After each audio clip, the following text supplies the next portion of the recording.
Well, I got this piece of Moldavite from Kyle over at World of Rockhounds, and he asked if I would be willing to facet it and maybe split it into at least a couple of pieces. He'll keep one, I'll keep the other. I don't know if he's going to sell it or maybe I sell mine. We'll see. It's got some cool exterior features on it. Some flow lines, I guess, and some bubbles. And from what I can tell from putting a light through it, it's relatively clean. There's no obvious big fractures or anything that I can see, but all the bubbles and the flow lines look cool on the outside, but they make it very difficult to see what's going on the inside of the stone.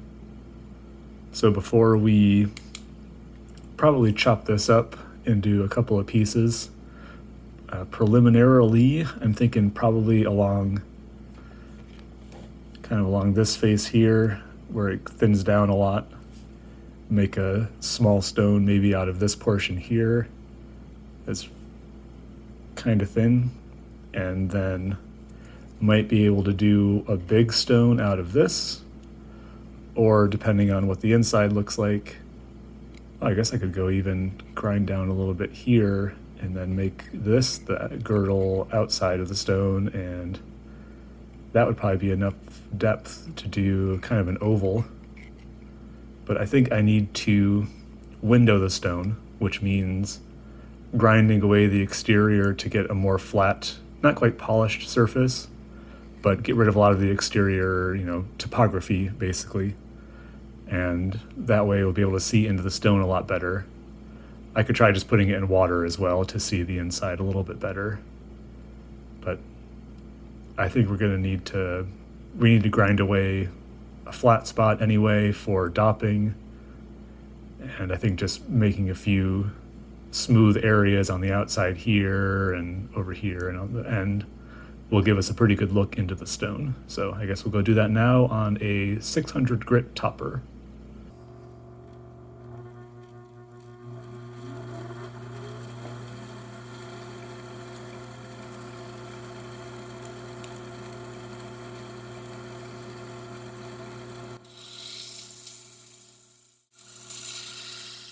As I window a stone, I also like to kind of smooth out the edges so I'm not getting a really sharp point, because if I dop it up here, I don't want to have to dig my finger into a sharp corner over here.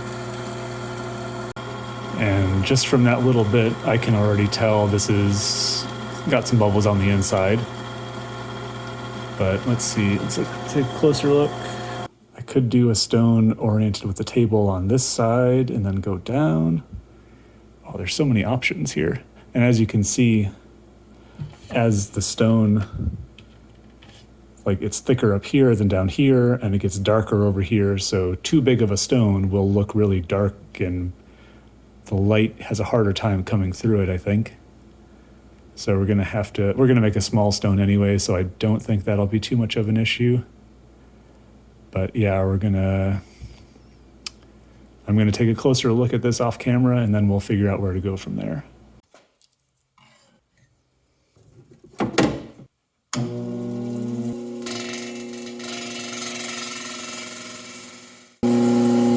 All right, here's our two main pieces. Good depth on those, and we're not going to waste too much making rounds out of that. So I think that worked pretty well. We'll lose a little bit of the corner here. I think I may just trim that off now. Always remember to dry off your saw blades after use, if you use water.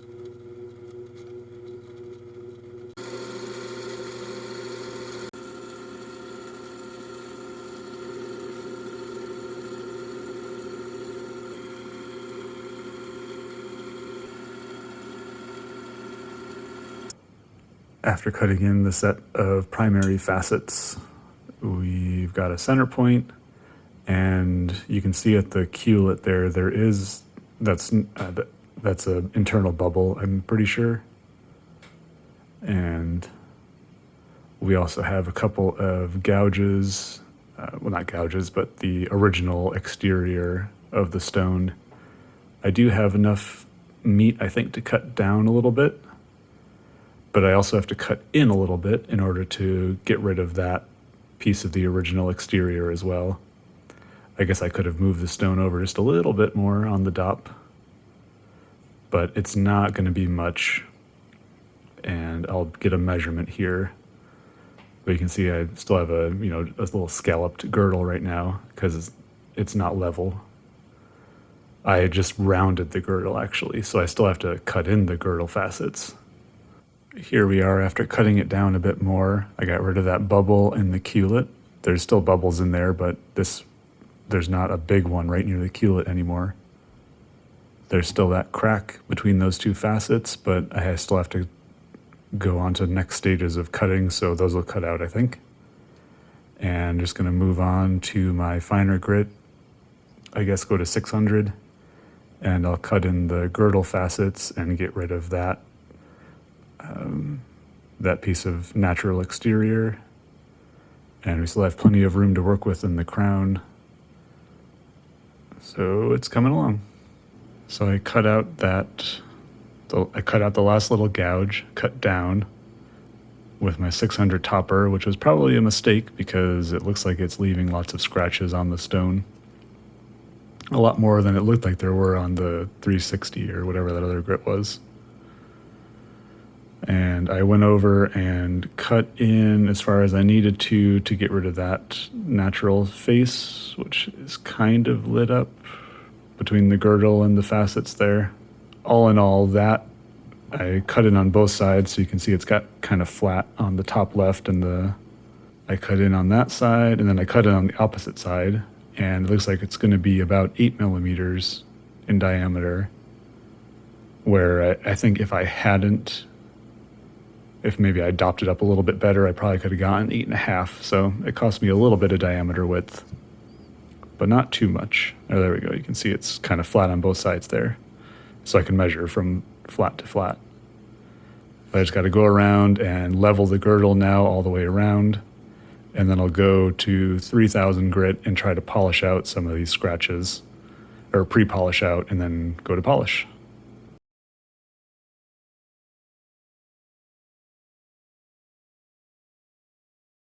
Everything was going swimmingly, and I'd cut in my girdle to make my everything level, and I was going to cut in the little, break star facets or whatever you would call them on the pavilion. And I started cutting them in, and let's see, they are basically parallel all the way down to the girdle, which means that I must have cut my main pavilion facets in at the wrong angle.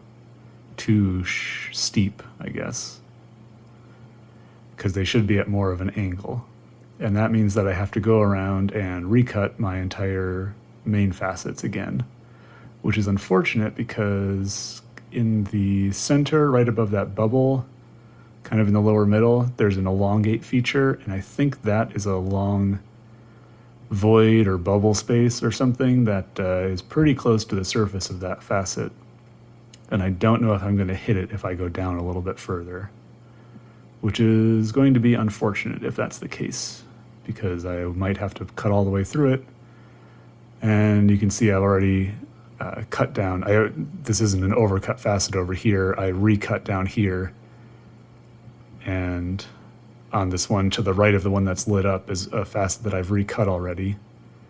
So I have to go down, that 0.5 millimeter or so to recut everything and make it the correct angle. There, that's looking better. You can see the skinny facets on the right side of that lit up triangle now. There's 2 of them. There's one, and there's the other one doesn't want to focus. It's hard to focus on these. There we go. So those 2 kind of tall kite-shaped facets are go up to the culet and down to, or they make up a new culet, and they go down to the girdle. And now I just got to do that a couple more times and we can polish it and move on to the pavilion. And here's where the fun really starts, with trying to polish a Tektite. It's experienced really high pressure or temperatures, maybe pressures, and it has lots of bubbles and inclusions and void spaces and weird stresses. And as a result, and it's also a glass, so it tends to kind of crumble and fall apart and fracture and at the worst times. And you can see this is the first facet I'm polishing in the center here. And we've got a couple of scratches appearing, kind of going diagonal and then straight across the facet. And there's actually one near the top of that pyramid where the light is blinding it. That kind of white blemish isn't just a little bit of polishing powder, that's a fracture on the edge of the facet. And that one appeared first, and I was trying to polish that out, and those other ones appeared. So I'm going to have to move slowly and carefully. I was doing 50,000 tin, or a 50,000 grit diamond on copper or tin. And I might have to switch to a phenolic and cerium if that keeps up. But we'll see. I'll try a couple of different things and see what works, and see if anything actually does work to polish this. If it's anything like obsidian, it's really hit or miss whether it's going to crumble apart as you try to polish it. And you just gotta hope that nothing appears on that last little touch-up of a facet. At least for a couple of facets here, this relatively low speed, going in a limited area, seems to be keeping scratches to a minimum. It's slow polishing, because I also have very little polishing compound on there, so it doesn't build up and scratch. But it's one of those things where if it works, it works. If I go too fast, I think it starts to kind of bounce around a little bit, and that's when some of the chips start to happen. So I should probably check what this facet looks like now.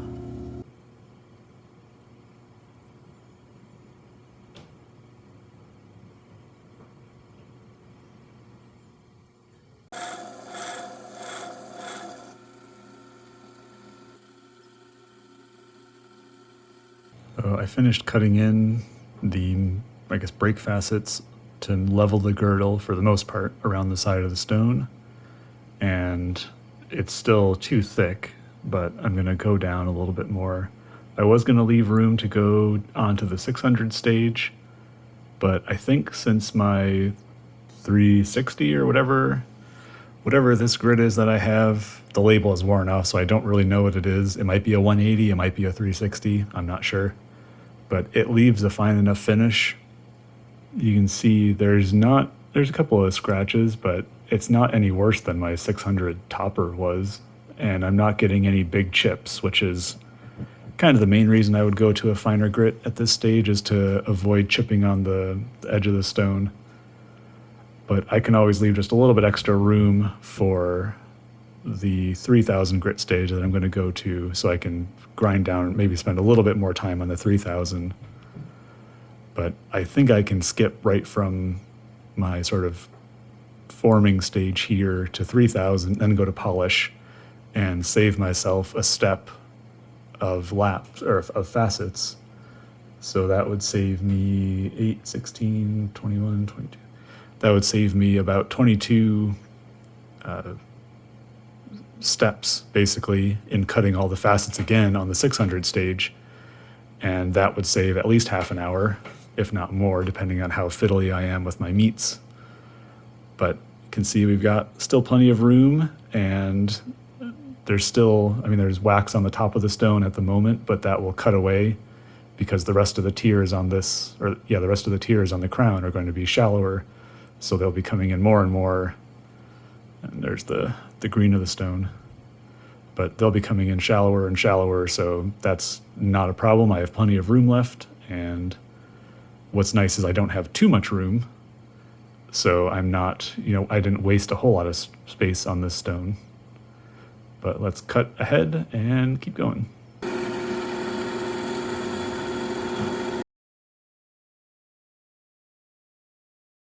And just like that, it's done.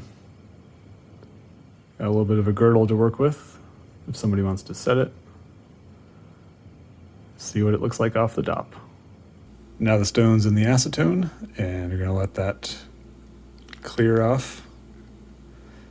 And I can move on and cut some of the other stones that we have left over there. I don't think I'll film these ones, but I'll show you what they all look like when we're done.